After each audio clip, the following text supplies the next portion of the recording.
Matinding trahedya ang nangyari sa Tacloban at bago pa po ang ano pa man, gusto ko pong iparating ang aking lubos na pakikiramay sa mga pamilya na namatayan at lubos na pag-alala, hindi lamang ko kundi ng aming buong komite, pati dun sa mga batang nasugatan at lahat pa po ng mga kaklase, kaeskwela nila na na-traumatize sa teribleng trahedyang ito.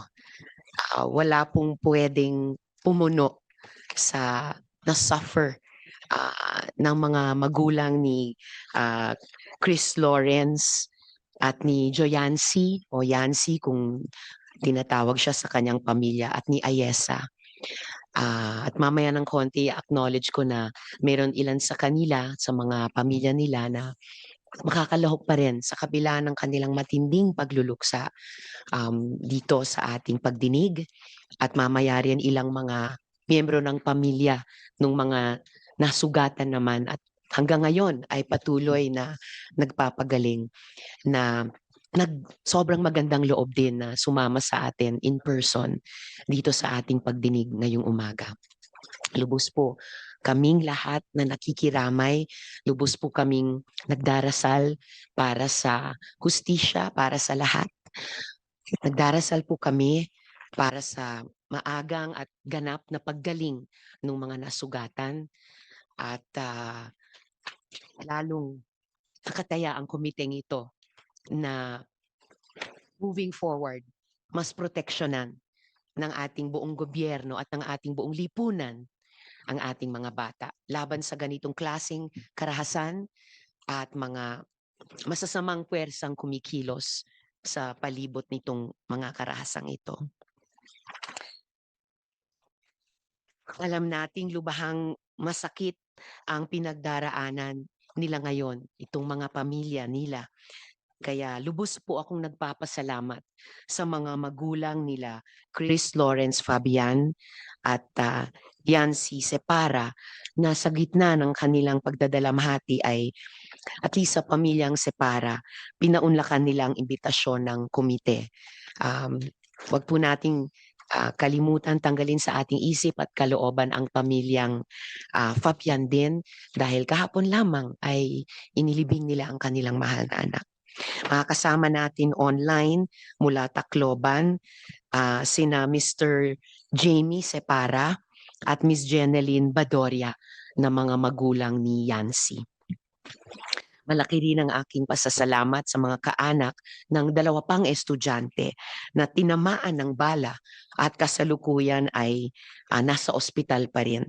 Kasama natin dito ngayon sa loob ng bulwagan ang ama ni Kay Lapidario na si Ginoong Rolando Lapidario at ang kapatid naman ni Jeric Bituin na si Miss Janica Bituin. Sila na rin po ay magkikwento mamaya tungkol sa pangyayari nung terribleng umagang iyon at kung papaano rin nagpapagaling pa ang kanilang anak, kanilang kapatid ngayon sa ospital. Lahat po tayo dito ay nayanig. Lahat po tayo dito ay galit. Lahat po tayo dito ay nalulungkot at nagluluksa at nag-aalala kasama ng kanilang mga pamilya. Wala po akong alinlangan na kailangan ng agarang aksyon sa trahedyang ito. But we suffer more if we don't look at it through multiple angles. Alam natin na ganitong sakuna ay dulot ng kumpol-kumpol na kakulangan sa ating mga sistema. And we have to look at all the angles. One angle that we are centering on today ay itong phenomenon ng online grooming sa loob ng mga games. Ito po ang topic ng hearing na ito dahil pagpapatuloy po ito ng nakaraang hearing kung saan siniyasat natin ang nangyari sa school shooting attempt sa Laguna.